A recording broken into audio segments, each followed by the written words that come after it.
여러분, 우리가 가질 수 있는 마음의 태도는 세 가지에 의해서 영향을 받습니다.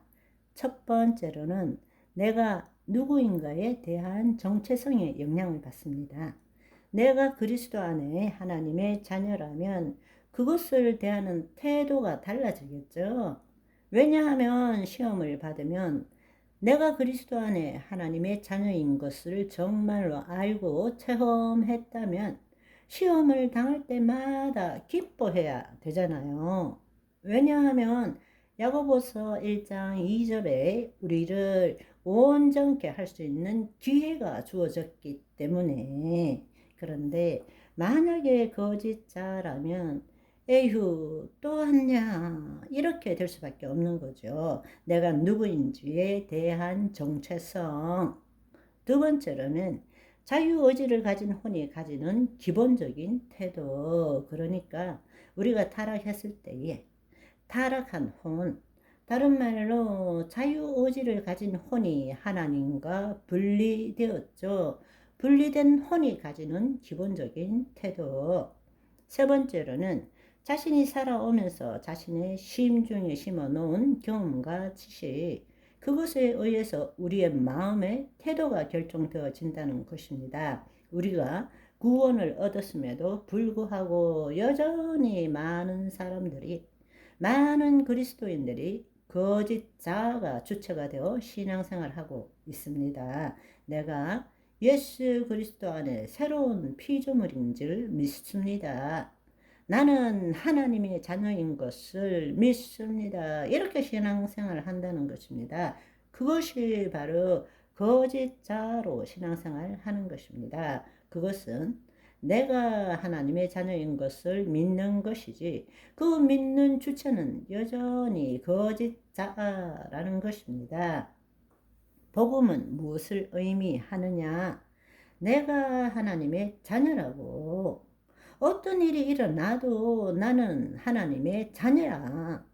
하나님의 자녀로서 생각하고 하나님의 자녀로서 행동할 줄 알아야 되는데 내가 하나님의 자녀인 것을 믿습니다. 이거는 관념적 신앙인 것입니다. 자기 머리로 신앙생활을 하는 거예요. 그렇지만 하나님의 생명을 체험한 자는 죄를 지었음에도 불구하고 나는 죄를 지을 수 있는 의인이야. 아멘.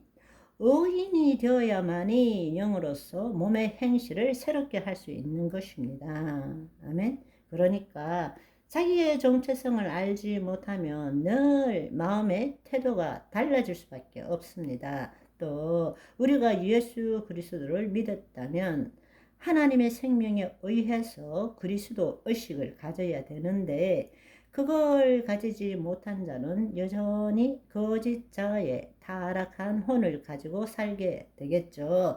그럴 때는 그 타락한 혼이 가지는 것은 죄책감, 또 정죄감, 두려움, 불안이 늘 내재하고 있는 것입니다. 기본적으로 결핍과 부족, 거기에 따른 욕구와 탐욕들, 그리고 진정한 삶의 의미를 찾지 못해서 늘 헤매는 공허함과 상실과 이런 것들로 인해서 우리가 기본적으로 우리가 예수 그리스도 안에 새로운 피조물이 되었음에도 불구하고 우리가 가지는 기본적인 의식은 살아남아야 되는 생존 의식, 늘 뭔가 부족하고 온전하지 못하다는 결핍 의식, 그리고 늘 누가 뭐 때문이라고 말하는 피해 의식, 늘 남과 비교하는 비교 의식, 그리고 남들과 경쟁해야 되는 경쟁 의식에 시달리고 있다는 것입니다. 우리가 구원을 얻었고 새로운 피조물이 되었음에도 불구하고 그 혼이 하나님의 영 안에 거함으로 하나님의 생명에 의해서 그리스도 의식을 가지지 못하게 되면 우리는 이런 생존 의식, 결핍 의식, 피해 의식, 비교 의식, 이런 경쟁 의식에 시달리고 있다라는 것입니다. 그 결과로서 나타나는 것이 뭔가 하면 늘 사랑과 용납받지 못하는 것에 대한 마음, 억울함, 분노, 원통함, 거절감, 반항, 우리가 수도 없는 이런 부정적인 감정들이 우리를 지배하고 있다는 것입니다. 그러니까 이런 것들이 우리 안에 들어있다면 그 마음의 태도가 마귀의 밥이 될 수밖에 없는 거겠죠. 우리의 심중 안에는 여전히 과거의 경험과 지식으로 가득 차 있고 우리는 거짓자로 만든 자신이 만든 상상의 이야기를 가지고 이 현실을 접하며 살고 있고 바로 그 상상의 이야기대로 현실을 바꾸려고 하니까 고통과 괴로움이 생겨나는 것입니다. 그것이 인간입니다. 안타깝지만 오늘은 여기까지. 바이바이.